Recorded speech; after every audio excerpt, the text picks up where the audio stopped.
एक और अहम खबर है। वफाकी वजीर दाखिला मोहसिन नकवी ने कहा है कि मदारिस या मसाजिद की बंदिश के हवाले से प्रोपेगेंडा किया जा रहा है।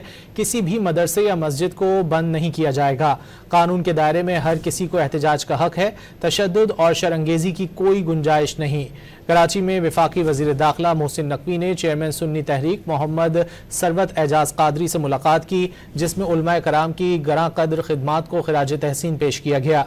वफाकी वजीर दाखिला मोहसिन नकवी ने कहा कि मार्का हक में उलमाए कराम का भी किरदार इंतहाई अहम रहा। पाकिस्तान तरक्की के लिए टेक ऑफ कर चुका है। इन हालात में सबको मुस्बत किरदार अदा करने की ज़रूरत है। मजीद कहा कि आज पाकिस्तान के लिए सबको यकजान होना होगा। चेयरमैन पाकिस्तान सुन्नी तहरीक ने मजहबी हम आहंगी के फ़रोग के मुकम्मल ताउन की यकीन दहानी कराई। सीनियर वजीर सिंध शर्जील इनाम मेमन और वजीर बल्दियात सिंध सैयद नासिर हुसैन शाह भी वजीर दाखिला मोहसिन नकवी के हमराह थे।